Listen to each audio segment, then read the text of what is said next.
కొండలగ్రహార గ్రామ రైతాంగానికి నా మనవి. రీసర్వే వచ్చింది, మన భూములు సక్రంగా ఎక్కేలేదో ఒకసారి చూసుకోవాలి. ఎందుకంటే గత ప్రభుత్వంలోనే కొండలగ్రహార రీసర్వే పూర్తి చేశారు, కానీ ఆ విషయం రైతులకు తెలియదు. ఈరోజు సచివాలయానికి వెళ్ళి చూస్తే నీ మడి నీ పేరుని ఉందో లేదో తెలియదు, నీ భూమి నీ పేరుని ఉందో లేదో తెలియదు.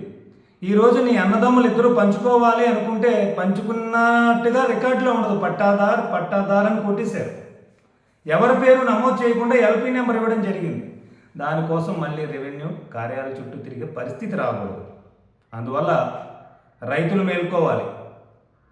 రీసర్వే అంటే ఏమిటి? అసలు భూమి మీద ఎవరున్నారు? భూమి సక్రమంగా రికార్డులు ఉన్నాయా లేదా?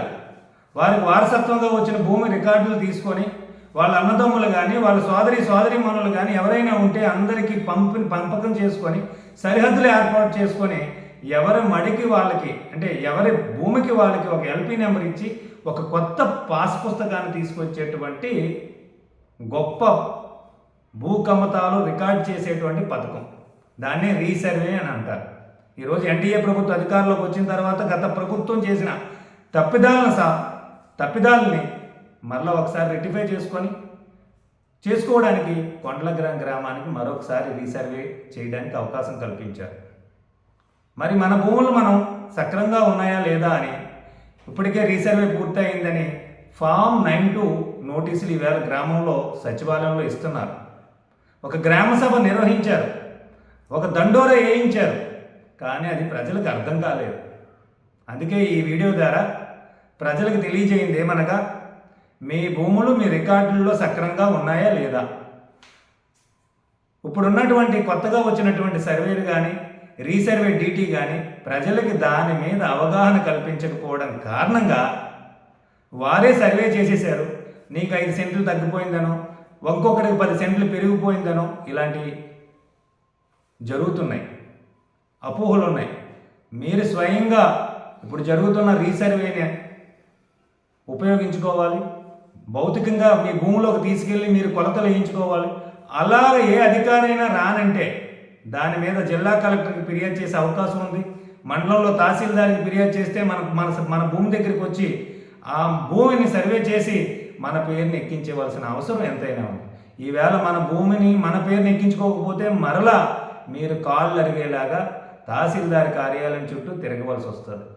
దయచేసి ప్రతి ఒక్కరూ కూడా రీసర్వేలో మీ భూమి మీ పేరుని ఎక్కిందా లేదా, మీరు ఎవరైనా ఇద్దరు అన్నదమ్ములు ఉండి పంపకం చేసుకోలేదంటే ఇప్పుడు పంపకం చేసుకునే అవకాశం ఉంది, అది చేసుకోవడానికి అవకాశం ఉంది, దాన్ని వినియోగించుకోండి. మరి ఇవన్నీ పోతే మన గ్రామంలో ఎవరి ఆస్తిని వాళ్ళు రికార్డ్ చేసుకుంటారు. మరి ప్రభుత్వ ఆస్తుల్ని ఎవరు కాపాడతారు? ప్రభుత్వ ఆస్తుల రికార్డులు సక్రమంగా ఉన్నాయా లేదా కూడా చూడవలసిన బాధ్యత మన గ్రామంలో ఉన్నటువంటి బాధ్యత కలిగిన వ్యక్తులు చూడాలి. మరి బాధ్యత గల వ్యక్తులు ప్రభుత్వ భూములను కాపాడుతున్నారా? లేదు. ఈవేళ రికార్డులు తారుమారు చేసి కాలువలు, కుంటలు, చెరువులు రికార్డులు మార్పు చేశారని మా దృష్టికి వచ్చింది. దానిపై రీసర్వేపై కూడా ఒకవేళ రికార్డులు పూర్వ ఎఫ్ఎంబీల ప్రకారం కట్టగా లేని ఎడల దాన్ని హైకోర్టులో ఛాలెంజ్ చేయడం జరుగుతుంది. దీనికి ఎవరైతే రికార్డులు తారుమారు చేసి రికార్డులు అంటే పూర్వం ఉన్నటువంటి ఎఫ్ఎంబీ, ఆర్వీఎం, ఎఫ్ఎంబీని ఆధారంగానే ఈరోజు కూడా రీసర్వే చేయాలి. ఆ రోజు సబ్ డివిజన్లో 50 సెంట్లు ఉంటే ఈవేళ 60 సెంట్లు ఎలాగవుతుంది?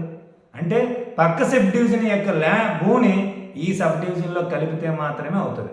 అలాంటివి కూడా మన గ్రామంలో చాలా అక్రమాలు జరిగాయి. అటువంటివి మన దృష్టికి రావడం జరిగింది. రైతులు మేల్కోవాలి, మీ భూములను మీరు సక్రమంగా ఎక్కించుకోవాలని కోరి ప్రార్థిస్తున్నాను.